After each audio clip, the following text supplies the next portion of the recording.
Eu vou te pedir para, por favor, abrir Efésios. Continuaremos falando sobre o tema da graça. E deixa aberto no primeiro capítulo mesmo, por favor. Todos encontraram? Amém. Tudo certo? Essa aqui é uma carta, tá? Quanto ao seu autor, a primeira palavra desse livro apresenta quem foi. Quem foi que escreveu e quem escreveu? E eu vou ler junto com vocês, a gente vai fazer uma exposição, ou seja, verso a verso, vamos trabalhando o que acontece na carta. Fechado? Então, eu vou ler junto contigo. Paulo, apóstolo de Cristo Jesus, pela vontade de Deus, e isso aqui para nós já fala muita coisa. Paulo escreveu, mas qual Paulo escreveu? E ele diz, o apóstolo de Cristo Jesus. O que é um apóstolo? Um apóstolo é alguém que foi encontrado pelo Senhor Jesus, encontrou o Senhor Jesus depois que ele morreu e ressuscitou, e foi enviado em nome de Jesus para fazer a missão de Cristo, anunciar e com autoridade pregá-lo. É isso que Paulo está dizendo. Eu fui enviado, só que veja como ele é redundante. Se um apóstolo é alguém enviado por Cristo Jesus, ele prossegue. Apóstolo de Cristo Jesus. E tem um motivo para isso. Porque o que Paulo está dizendo é, não só eu fui enviado por esse Cristo, não só eu sou o servo de Cristo, não só Cristo me fez representante dele para anunciar a verdade dele ao mundo, mas eu pertenço a Cristo. Eu sou propriedade de Cristo Jesus. E a gente vai entender um pouquinho mais sobre isso no verso 10. E ele continua, mas eu sou um apóstolo de Cristo Jesus, propriedade de Cristo Jesus, pela vontade de Deus. O que ele está dizendo é, eu não estou aqui pregando o evangelho para vocês, que eu estou escrevendo essa carta porque eu quis. Não é porque me chamar de apóstolo é legal. Não é porque eu recebo poder e autoridade porque eu estou me chamando assim. Não é porque pessoas me chamaram de apóstolo, mas porque Deus quis que eu fosse. Então Paulo reconhece com muita humildade, o coração dele certamente está vibrando diante de Deus quando ele escreve isso, porque ele reconhece que se ele é apóstolo é porque Deus quis e ele não é merecedor disso. E ele prossegue dizendo, para quem ele escreve essa carta, ele diz, aos santos e fiéis em Cristo Jesus que estão em Éfeso. Bastante interessante uma coisinha que eu vou dizer para vocês. Esse trechinho em Éfeso, alguns manuscritos não tinha isso. Paulo escreveu essas palavrinhas em grego. Pessoas copiaram e copiaram. Vou dizer dessa maneira. Copiaram. Esses são os manuscritos para que a igreja pudesse ler essas mesmas palavras em vários lugares. E alguns desses manuscritos não tinha a palavra em Éfeso. Alguns sim, alguns não. E talvez no rodapé da sua Bíblia tenha escrito isso aí. Olha, tem isso na Bíblia de algum de vocês? Não? Tem? Do Carlos, da Bia também. O que Paulo quer dizer, portanto, é, principalmente eu escrevo essas palavras aqui para a igreja de Cristo Jesus. Eu coloco Éfeso porque essa carta está sendo enviada principalmente para a igreja em Éfeso, que era a maior de todas. E o verso 2 ele diz o seguinte, a vocês, os cristãos, aqueles que servem a Jesus, aos santos e fiéis em Cristo Jesus, a vocês, graça e paz da parte de Deus, nosso Pai, e do Senhor Jesus Cristo. E quando ele menciona graça e paz, ele está imediatamente falando do Evangelho de Cristo. A boa notícia de Jesus. Mas espera, Paulo está mandando essa carta para uma igreja, para a igreja. Então por que ele ora sobre essa igreja dizendo, para vocês graça e paz, ou seja, para vocês salvação, porque a graça dá aos seus salvação. E é isso que a gente está falando, Efésios 2, versículo 8. Foram salvos pela graça. Como assim? Mas a igreja de Cristo Jesus não foi salva já? E agora Paulo fala um pouquinho para nós do que é a oração, portanto. Porque você já percebeu que a gente chega a Jesus e diz assim, Deus, seja feita a sua vontade. Ué, ele vai fazer a vontade dele, independentemente se você pediu ou não. Porque ele tem poder. Deus, que a minha história seja conduzida segundo aquilo que o Senhor desejar. Isso vai acontecer, independentemente se você pediu ou não. Deus, eu desejo que a minha família seja curada desse problema que existe. Se Deus deseja fazer, independentemente de você pedir ou não para Ele, Ele vai fazer. Então por que a gente ora?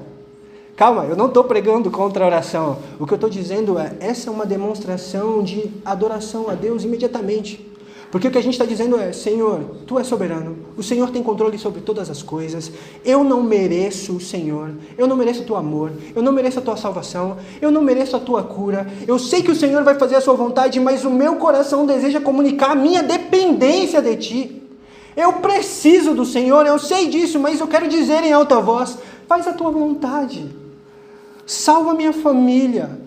esteja comigo. E é por isso que Paulo diz, a vocês graça e paz. A igreja já é salva, mas Paulo está dizendo e reconhecendo, a igreja só é salva pelo que Deus faz. Todos pecaram e foram destituídos da glória de Deus.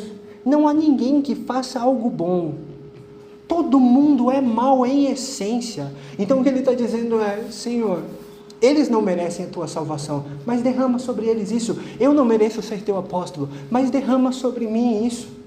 Ele está comunicando a dependência dele de Deus, a adoração em Deus. E aí eu quero fazer uma pausa aqui para falar para vocês sobre o Evangelho de Cristo Jesus. Se eu não me engano, o Muri tem uma frase que é, às vezes é muito necessário a gente pregar para cristãos também. E eu quero falar sobre o Evangelho. Primeiro, eu vou perguntar para vocês assim. Eu vou dizer, Deus é bom. E eu vou pedir para vocês dizerem outras coisinhas que Deus é. Outras características de Deus. Deus é bom, Deus é amor, Deus é fiel, Deus é santo, Deus é justo. Aí ficou difícil, Deus é justo, mas é isso. Deus é justo, o que mais? Deus é poderoso, soberano. Vocês percebem que tudo isso é muito bom, certo? Porque Deus é bom. Então, imagina que alguém fez mal para a tua família. Imagina que alguém roubou o teu filho, por exemplo, ou agrediu. Eu não sei, imagina que você sofreu. Deus é bom, Ele vai resolver todas as coisas no momento certo. Ele é justo, então Ele vai aplicar a justiça dele um dia. Talvez a gente não veja, mas Ele vai. Talvez a gente não perceba, mas Ele vai. Então, isso é muito bom, mas ao mesmo tempo isso é assustador. Porque nós não somos bons. E Deus é justo e Ele é juiz. Ele vai julgar absolutamente todo mundo. Um dia Ele vai vir no trono dele de glória e vai passar a régua sobre todos. Vai avaliar todos e julgar todo mundo. E se todos pecamos, e agora? Como que a gente resolve esse problema? Como que a gente vai solucionar isso? Até fazendo algo bom, você já percebeu que você consegue fazer algo mal? Eu vou dar um exemplo meu. Eu já fui servir, por exemplo, moradores de rua. Enquanto faço isso, que é bom, para moradores de rua, às vezes passa na minha cabeça, pelo amor de Deus também, né, amigo? Você podia ter saído daqui, né? Você podia... Pô, cara. Você já percebeu que vai alguém na sua casa e pede alguma coisa? Pede um ovo. Você fala, pode levar. Dá as costas e fala, miserável, todo dia tá aqui pedindo. A gente consegue fazer algo bom e ao mesmo tempo fazer algo ruim. Teve uma vez que eu fui fazer uma prova no Detran e tinha um rapaz que já estava sentado antes de mim fazendo a prova. Então eu cheguei depois dele. E eu terminei a prova e levantei. Eu terminei antes dele. E no meu coração foi, caraca, eu sou muito bom. O cara, e não foi só eu sou bom, esse cara é mané. Ele está aqui há muito tempo. Por quê? O que está acontecendo? Mas não é só isso. Vocês já mentiram alguma vez na vida de vocês? Vocês já roubaram alguma vez na vida de vocês? A gente foi fazer uma missão lá na Bahia e eu perguntei isso para os adolescentes, eles disseram não. Eu falei, vocês nunca roubaram manga, não? Aí eles, não, é verdade, já roubei manga assim. Eu estou fazendo essa brincadeira, mas a grande questão é, a gente está o tempo todo fazendo algo ruim, nós não conseguimos ficar sem pecar. Tente algum dia ficar sem pecar, veja se você vai conseguir. Teve uma vez que eu estava muito constrangido diante de Deus, chorando diante dele e disse, Senhor, eu não consigo ficar um minuto sem pecar, eu não consigo, eu estou tentando, mas eu não consigo. E aí eu disse, talvez eu só não peque contra o Senhor quando eu estou dormindo. No mesmo dia eu sonhei a coisa mais absurda do mundo. Vocês riram, realmente é engraçado, mas essa é uma realidade. Então, se Deus é justo, se Deus é bom, se Deus é o próprio juiz, ou seja, Ele vai fazer tudo certo, Ele vai julgar a todos, porque Ele também julga, a gente tem um problema aqui. Porque, portanto, se todos pecaram, não tem ninguém que seja bom, e eu repito, eu estou falando de mim mesmo, nós temos um problema com Deus. E essa é a mensagem de Cristo Jesus, por isso o Evangelho. Boa notícia, Ele morreu em nosso lugar, para que nós recebêssemos a salvação que parte de Deus. E nada disso é porque nós somos bons, porque nós não somos, a gente acabou de ver isso. Eu vou só reforçar mais um pouquinho. Se nessa televisão aqui, vocês são cristãos, talvez alguns ainda não, mas espero que o Senhor converta os corações ainda hoje, ou a partir de hoje, para a glória dEle quando Ele quiser, Ele vai fazer se Ele quiser. Imagina que nessa televisão aqui, passasse tudo de errado que vocês fizeram essa semana. Todos os pecados que você cometeram, você ia sair daqui correndo ou você continuaria aqui? Eu provo para vocês que não importa porque você é cristão ou não, você está todo o tempo pecando contra o seu Deus. A diferença nossa para aqueles que ainda não receberam o Senhor Jesus é o Senhor Jesus. E acabou. Nós não somos melhores do que absolutamente ninguém. Nós somos tão pecadores quanto eles. A única diferença é que Cristo morreu na cruz em nosso lugar e glória a Ele por isso. Ele morreu para que nós tivéssemos paz com Deus. É o que Paulo escreve numa outra carta. Porque nós estávamos em guerra com Ele, agora nós temos paz. E é isso que ele está comunicando quando ele diz: graça e paz seja sobre vocês. Existe alguém que tem aqui a Bíblia ARA, Almeida Revista e Atualizada? Alguém está com essa tradução? A sua? Presta atenção, é uma coisa muito legal. Se mais alguém tiver a ARA, isso é muito interessante. Do verso 3 ao verso 14, procura um ponto final aí. Isso é muito legal. Não tem! O único ponto final é no final do verso 14. Tem um ponto final? Procura. Você vai ver vírgula, você vai ver ponto e vírgula, mas final você não acha. Essa talvez seja a maior frase de toda a Bíblia. É simplesmente enorme. Agora, se você está aí, por exemplo, com a Nova Almeida atualizada, que é uma versão atualizada, veja só, dessa sua, você vai encontrar alguns pontos finais.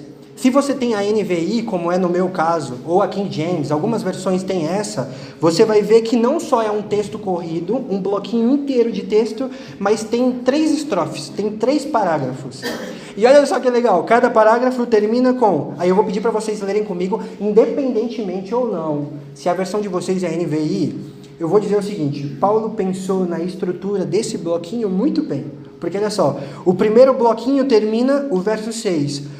para o louvor da sua gloriosa graça. Agora vamos no bloquinho que vai do verso 7 ao verso 12. O final termina como? Para o louvor da sua glória. E mais um bloquinho, que é o último, o verso 13 ao verso 14, termina também para louvor da sua glória. Lembra que desde o primeiro verso, a gente já vê Paulo extremamente constrangido diante do seu Deus. Porque ele está dizendo: eu fui feito apóstolo sem merecer. Eu recebi a graça, o presente do meu Senhor para anunciar a verdade dele a todo canto. Ele é o Senhor Jesus Cristo. Pela vontade do meu Deus eu fui feito apóstolo. Então o coração dele está em constante e intenso constrangimento aqui. E ele ora ao Senhor dizendo: a vocês graça e paz. Todo esse verso que prossegue do 3 ao 14, lembra que não tem nenhum pontinho final? É uma rapsódia. Rapsódia na música ou na literatura é uma obra que segue de maneira fluida, mas ela não tem uma regra rígida. Ela muda o tempo todo, ela passeia por temas diferentes muito rapidamente. E se for na música, o estilo musical também varia. Existe aquela música do Bohemian Rhapsody aqui de uma banda, que vocês sabem qual é, mas se vocês se lembram, ela começa com um piano e o cara está cantando. De repente vira um rock com a guitarra muito cheia de riffs. Aí entra uma ópera do nada e você fala: o que está acontecendo? É isso que nós estamos vendo aqui com Paulo. Ele passa por diversos assuntos. E olha só, recordem, Paulo começa já com o coração extremamente constrangido diante de Deus e agora ele prossegue: bendito seja o Deus e Pai de nosso Senhor Jesus Cristo, verso 3. Que nos abençoou com todas as bênçãos espirituais nas regiões celestiais em Cristo. Ele prossegue na adoração. Quando Paulo diz Deus e Pai de nosso Senhor Jesus Cristo, quando ele diz Jesus Cristo, ele está falando Jesus Cristo homem. Aquele que veio e morreu em nosso lugar. Mas quando ele diz Deus é Pai de Jesus, imediatamente o que ele está dizendo é: esse Jesus Cristo é o próprio Deus. Ele é o Filho do Deus Pai. Ele está exaltando o nome de Cristo. E ele continua: esse Deus nos abençoou. Não é que nós seremos abençoados. Nós já fomos abençoados com todas as bênçãos espirituais nas regiões celestiais, em Cristo Jesus. Quando Paulo diz das regiões celestiais, ele está dizendo do mundo espiritual, onde Deus habita, onde os anjos habitam e onde as forças malignas também atuam. Porque ele fala ainda nessa carta sobre esse tema. Mas o que ele está dizendo é: vocês foram abençoados em Cristo. Vocês não foram abençoados por um espírito maligno que está confundindo vocês, enganando vocês, por exemplo. Não, as bênçãos que vocês receberam vêm do único Deus.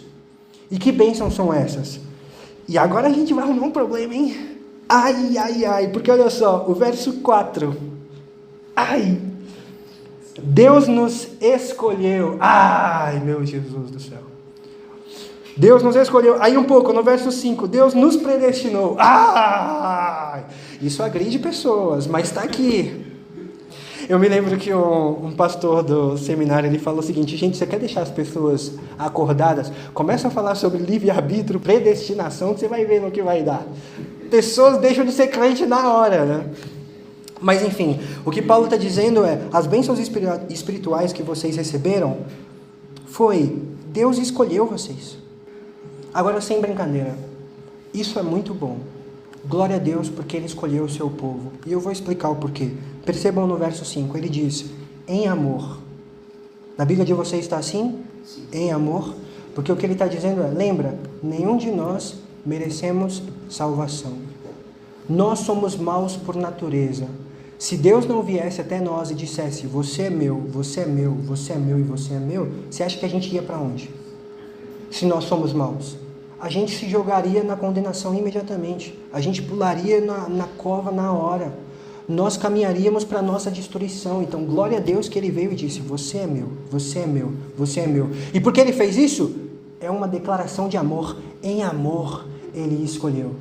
E não só Ele escolheu, mas como no verso 5, Ele predestinou para serem adotados como filho. Ou seja, Ele escolheu e disse, o caminho e o destino de vocês, ou seja, o destino prévio que eu estabeleço para vocês é que vocês serão recebidos como meus filhos. Vocês fazem parte da minha família. E olha que lindo isso daqui. Esse primeiro bloquinho é a obra de Deus Pai. Tudo que a gente está vendo aqui, do verso 3 ao verso 14, é a obra da salvação executada por Deus, o Deus Trino. Primeiro bloquinho é o Deus Pai, segundo bloquinho é o Deus Filho, o terceiro bloquinho é o Deus Espírito, e a gente vai ver isso juntos. Mas olha só, quando Paulo está dizendo que vocês foram selecionados, escolhidos, eleitos e predestinados para serem filhos de Deus, ele termina dizendo o quê? Para louvor da sua gloriosa graça. Deus fez isso para que o nome dele fosse louvado. Não é porque eu e você somos bons de maneira alguma. Deus encontrou nele razão para nos salvar. Não porque eu sou bom, não porque eu sou legal, não porque eu falo talvez bem, mas eu ainda tenho um problema com a minha dicção. Não é por causa disso, não. É por causa que ele é bom. Não tem nada a ver com a gente. E por isso é graça. Porque é um presente imerecido. Lembra de Efésios capítulo 2, verso 8? Pela graça vocês foram salvos. Isso não vem de vocês, é presente de Deus. Para que ninguém se glorie, ou seja, eu nunca vou poder bater no peito e dizer, Deus me escolheu porque eu sou gostoso. Não. Meu Jesus do céu, eu quero voltar nessa igreja. Não é por causa disso, tá? É porque Ele é bom. E agora a gente vai para a segunda parte. Do verso 7 ao verso 12, que é a atuação do Deus Filho. Veja só, a gente está buscando aqui as bênçãos espirituais que Paulo citou no verso 3. A segunda bênção é, nele temos a redenção por meio de seu sangue, o perdão dos pecados. Cristo morreu na cruz pelos seus. E se era necessário que alguém morresse, se o salário do pecado é a morte, ou seja, pecou, merece morrer, ele tem que morrer, Cristo vem para pagar isso em nosso lugar. É por isso que a redenção, por meio do sangue de Cristo Jesus, se referindo ao que Ele fez naquela cruz. E aí nós recebemos perdão dos pecados, segundo, de acordo com as riquezas da graça de Deus. O que Paulo está dizendo é, Deus é totalmente rico em graça. A graça dele é inesgotável, infinita, assim como Ele é, não acaba, e glória a Ele por isso. Porque por causa dessa graça maravilhosa, nós recebemos salvação. E adivinha como que ele termina? Verso 12, para o louvor da sua glória. Ele fez para que o nome dele fosse glorificado, mas algo extremamente interessante que eu disse lá no começo, que Paulo disse, eu sou apóstolo de Cristo, propriedade de Cristo Jesus. Parece que no meio desse texto todo, Paulo coloca um parêntese para falar de um outro assunto, mas que ainda está ligado sobre Cristo Jesus. No verso 9 ele diz, Deus nos revelou o mistério da sua vontade de acordo com o seu bom propósito que ele estabeleceu em Cristo Jesus. Anderson, eu não entendi nada do que Paulo falou. Como assim? Que mistério é esse? O que é um mistério? O que Paulo está revelando aqui para nós é aquilo que anteriormente estava oculto, que pessoas de outras gerações não sabiam, o Espírito Santo revelou para nós. E essa revelação é que, de acordo com a boa vontade de Deus, o bom propósito de Deus, Ele estabeleceu em Cristo de fazer convergir nesse Cristo todas as coisas. Prestem atenção, celestiais ou terrenas, na dispensação da plenitude dos tempos. Eu vou explicar o que esse trecho significa, mas só para falar sobre essa parte final, na dispensação da plenitude dos tempos. O que Paulo está falando aqui é quando for o tempo certo, o tempo adequado, quando Deus decidiu fazer. E ele está dizendo que esse momento aqui é quando Cristo morreu na cruz, foi ressuscitado pelo Deus Espírito e reina à direita de Deus. Ou seja, já aconteceu, é agora. E o que Paulo quer dizer? Uma regra muito boa para vocês. A Bíblia interpreta a própria Bíblia. Usem isso. Porque às vezes a gente não sabe o que um texto significa, mas em outro lugar a própria Bíblia está explicando o que aquilo significa. Então, desce um pouquinho e vamos ler no verso 20. Olha só o que Paulo diz. Esse poder ele exerceu em Cristo Jesus, ressuscitando-o dos mortos e fazendo-o sentar à direita de Deus, nas regiões celestiais. E agora a explicação do que significa fazer convergir em Cristo todas as coisas. Paulo diz no verso 21, muito acima de todo governo e autoridade, poder e domínio, e de todo nome que se possa mencionar, não apenas nessa era, mas também no que há de vir. Deus colocou todas as coisas debaixo de seus pés, dos pés de quem? De Cristo Jesus, e designou Cristo Jesus como cabeça de todas as coisas para a igreja. O que Paulo está dizendo é, Cristo Jesus é rei sobre absolutamente tudo. Ele governa sobre todas as coisas, celestiais ou terrenas, as coisas que hão de vir, as coisas que já existem, aquilo que está no nosso coração ou não está no nosso coração, dentro de nós ou fora de nós, anjos e demônios, todos estão aos pés de Cristo Jesus, Ele reina e governa. Esse é o nosso Deus, é isso que Paulo está dizendo. O propósito, o mistério de Deus foi fazer que Cristo seja glorificado e Ele esteja acima de todos. E é por isso que Ele é santo, ninguém se compara ao nosso Deus. Quando nós dizemos que Ele é santo, é que Ele é único, que Ele é incomparável, Rei dos reis e Senhor dos senhores, glorioso sobre todas as coisas. Ele está no poder de tudo. O próprio diabo é um cãozinho na coleira de Cristo, Ele governa tudo, todos. Se eu estou aqui hoje foi porque Jesus quis que eu estivesse aqui e fez com que assim fosse. Se você foi convertido é porque Deus habitou no seu coração e quis que assim fosse. Se eu levantei a minha mão nesse exato momento é porque Deus faz assim ser. Existe uma frase que foi dita, como eu posso dizer, eu perdi a palavra, mas Abraham Kuyper disse isso. Essa frase ela é gritante e brutal. Não existe 1 centímetro quadrado na face do universo que Jesus Cristo não grite, isso é meu. O Deus de vocês reina sobre tudo. E o que Paulo está dizendo aqui no final, olha só, Deus colocou todas as coisas debaixo dos pés de Cristo Jesus e o designou cabeça de todas as coisas para a igreja. Cristo, Rei de tudo, é nosso e nós somos dele, e ele foi dado a nós. O nosso Deus não é qualquer um, quem está sentado no trono não é uma pessoa qualquer, não é você, não é ninguém, é Cristo Jesus. E isso me dá tanta paz, porque quantas vezes eu não disse para ele, Senhor, me entrega isso, e eu percebi que se ele tivesse me dado aquilo, eu teria quebrado a cara, eu tinha certeza que aquilo era bom. Só que quando aconteceu, eu vi, Deus, glória ao teu nome, porque quem reina sobre a minha vida é o Senhor. Isso nos dá paz, isso nos dá a segurança de chegar nele e dizer assim, Senhor Jesus, eu gostaria muito que isso acontecesse. E eu sei que como o seu propósito é bom, o Senhor é bom, isso só vai se realizar se o Senhor quiser e vai ser perfeito. Eu perdi minha tia cristã na pandemia, e enquanto eu chorava porque eu perdi a minha tia, ao mesmo tempo eu sorria, porque eu dizia, eu não entendo absolutamente nada, mas eu sei que isso aconteceu, o que está rolando aqui é perfeito, é correto, eu não entendo, eu não sei porque isso aconteceu, mas o Senhor entende, então eu tenho paz de que a minha vida está sendo conduzida por Ti. Por isso que Paulo abre um parêntese em tudo isso para dizer quem é o nosso Jesus. Ele é rei de tudo, governa sobre tudo e todos. E agora, no verso 13 ao verso 14, Paulo fala sobre o agir do Espírito Santo. Se no primeiro bloquinho de texto, para louvor da glória do nome de Deus, nós fomos salvos porque o Deus Pai organizou e nos predestinou, se no segundo bloquinho é porque Cristo morreu na cruz pela sua igreja, pagando os nossos pecados, agora a realização de tudo isso acontece no Deus Espírito, do verso 13 em diante, que ele diz: vocês, e olha só como o Evangelho alcança corações, irmãos. Eu também vou dar um parêntese aqui. Às vezes a gente acha que pregar a Cristo Jesus acontece simplesmente por conta das nossas ações. Mais uma frase que foi atribuída a alguém, se eu não me engano, São Francisco de Assis, é porque eles se referem assim a ele. Vamos dizer Francisco de Assis para não termos problema, aleluia, glória.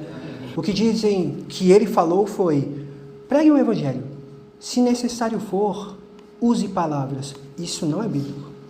Porque o que Paulo diz em Romanos é: a fé vem por ouvir.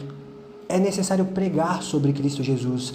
Quer um exemplo prático disso? Alguém já chegou em você e disse assim: é muito gostoso conversar com você, é muito bom, você tem uma coisa diferente. Você percebeu que essa pessoa não sacou que é Cristo? Ela acha que é alguma outra coisa. É necessário falar.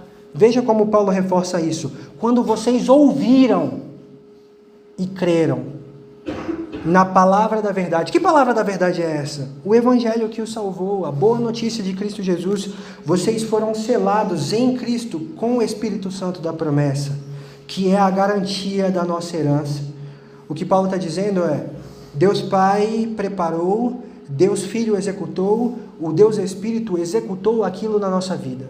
E aí temos a salvação, aí temos a vida eterna. E por que ele fez isso? Por quê? Para louvor da sua glória. Porque ele é merecedor de toda adoração. Eu repito, não tem nada a ver com a gente. Então, o meu convite a nós já é adoração diante de Deus. Lembra que eu fiz questão de mencionar que esse trecho, do verso 3 ao verso 14, não tem nenhum ponto final, é uma frase única, e no grego é assim. O Novo Testamento foi escrito em grego. É uma frase enorme. Paulo está totalmente em adoração. Ele está explodindo em louvor, mas ainda organizado. Perceba que ele está falando bonitinho. O primeiro bloquinho, Deus Pai, Deus Filho, Deus Espírito. Tudo está organizado aqui. Se ele escreveu essa carta por suas próprias mãos e não utilizou alguém, ou seja, ele ditando e alguém escrevendo, as mãos dele tremiam. O coração estava muito humilhado diante de Deus. A sua alma explodia em louvor ao nosso Senhor, por causa de quem Ele é. Paulo escreveu essa carta às igrejas para dizer: vejam quem é o seu Deus. Exalte o nome dEle por causa de quem Ele é. Ele não é qualquer um. Ele é merecedor de toda glória e louvor. Deixa eu ler uma coisinha para vocês. Jonathan Edwards. Vejam a adoração desse homem. Isso é alguém que, assim como Paulo, foi extremamente alcançado por Jesus e agora ele não consegue fazer outra coisa senão viver para esse Deus. Ouça essas palavras. Deus é um Deus glorioso. Não há ninguém como Ele, que é infinito em glória e excelência. Ele é o Altíssimo Deus, glorioso e em santidade, temível em louvores, que faz maravilhas. Seu nome é excelente em toda a terra e sua glória está acima dos céus. Entre todos os deuses não há nenhum como Ele. Deus é a fonte de todo bem e uma fonte inextinguível. Ele é um Deus todo suficiente, capaz de proteger e defender, de fazer todas as coisas. Ele é o Rei da glória, o Senhor poderoso na batalha, uma rocha firme e uma torre alta. Não há ninguém como Deus, que cavalga no céu. O seu eterno Deus é um refúgio, e sob ele estão braços eternos. Ele é um Deus que tem todas as coisas em suas mãos e faz tudo aquilo que lhe agrada. Ele mata e faz viver, isso é bíblico. Ele leva ao túmulo e ergue de lá. Ele faz o pobre e o rico. Os pilares da terra são o Senhor. Deus é um Deus infinitamente santo. Não há ninguém como o Santo Senhor. Ele é infinitamente bom e misericordioso. Este é um Deus que se deleita na misericórdia. Sua graça é infinita e permanece para sempre. Ele é o próprio amor. Uma infinita fonte e um oceano dele. Por que você acha que alguém se levanta diante de Deus para dizer essas palavras? Extremamente constrangido diante de quem Ele é. Glorioso. E no reflexo desse Deus Todo-Poderoso, nós sendo miseráveis, e Paulo diz isso. Ainda nessa carta, no capítulo 3, ele diz, olha, dos santos eu sou o menor. Quando ele escreve a Romanos, ele diz, que miserável homem que sou. É alguém que reconhece que somos muito pequenininhos, e merecedores da graça, e merecedores desse Deus, e se coloca em adoração. É por isso que Paulo escreve essa carta. E para finalizar, irmãos, lembra que aqui, no verso 9, Paulo diz, o mistério que foi revelado é que Cristo governasse sobre todas as coisas. Glória a Deus que essa é uma igreja missionária. Glória a Deus que a irmã Giovânia veio aqui e falou um pouquinho sobre o propósito de missões. Deixa eu chamar a atenção de vocês para uma coisinha. Abre, por favor, em Mateus 28. A gente esquece disso. Mateus 28, verso 17. 17 não, verso 18. Mateus 28, verso 18. Amém? Todos acharam? Amém. Repito, lembra que Paulo disse, o mistério que foi revelado é que Cristo governa sobre tudo e todos, toda autoridade foi dada a Ele, Ele reina do lado de Deus, à sua direita. Olha o que o próprio Senhor Jesus disse antes de enviar a igreja para pregar o Evangelho, antes de enviar a igreja para fazer missões. Jesus disse o seguinte, verso 18, foi-me dada toda a autoridade nos céus e na terra, portanto, por causa disso, porque foi-me dada autoridade nos céus e na terra, vão e façam discípulos de todas as nações. Por que pregamos o Evangelho? Porque este Cristo Jesus é Rei, inclusive daqueles que ainda não foram alcançados. Ele governa sobre, inclusive, aqueles que talvez são da sua família e que ainda não receberam a Ele. Ele é misericordioso. O que Jesus está dizendo é, para louvor da minha glória, vocês como meus servos vão e preguem acerca de mim, porque eu sou merecedor dessa glória. Eu sou o Rei de todos. Eu sou inclusive o teu Rei. E nós em adoração dizemos, Senhor, eu vou fazer, porque eu sou o teu servo. E em louvor eu quero fazer. Eu quero pregar acerca de ti. Eu lembro quem o Senhor é. O nosso Deus é Rei, governador, glorioso, sustentador de toda a história, comanda cada milésimo de segundo, cada partícula fluindo por aí. Esse é o nosso Deus e nós pregamos o Evangelho dele porque ele é merecedor de toda a glória. Reparem de novo que até as missões não tem a ver com a gente, tem a ver com ele, porque ele é glorioso, porque ele é poderoso. Nós fazemos para ele, em louvor a esse Deus, merecedor de toda a glória. Para finalizar, definitivamente, irmãos, Anderson, o que eu faço com tudo isso? O que eu faço com tudo isso que você explicou do texto bíblico? Primeiro eu quero fazer um convite para caso alguém aqui, eu não vou te pedir para vir aqui à frente, eu não vou pedir para levantar a mão, eu não vou constranger ninguém, o que eu quero dizer é, não há ninguém que seja bom. Olhe para o seu coração, perceba isso, você está falhando o tempo todo. O meu convite é para você se arrepender dos seus pecados e receber essa salvação que nós lemos aqui. Anderson, o que significa arrepender dos seus pecados? A mensagem bíblica para essa palavra é dar as costas para o pecado e correr na direção de Deus. Não significa que você precisa chorar, ter remorso. Essa palavra não diz respeito a sentimentos, diz respeito à sua atitude. Eu não vou viver mais em pecado, eu reconheço que eu sou pecador. Se eu continuar nesse caminho, eu vou receber a condenação que me é devida. Eu repito que inclusive para mim, Anderson, é devida. Se eu não sou condenado é por causa de Cristo Jesus. Então eu digo para você, existe uma boa notícia. Há tempo de se arrepender dos seus pecados. Diga, Senhor Jesus, eu me arrependo, eu quero viver uma vida diferente. E Ele virá. E aí, Anderson, eu ainda não entendi tanto assim. Conversa comigo aqui depois, eu vou ficar aqui. O pastor de vocês vai estar aqui. O Carlos, o líder de vocês, vai estar aqui. As irmãs que estão aqui vão estar aqui. Conversa com a gente.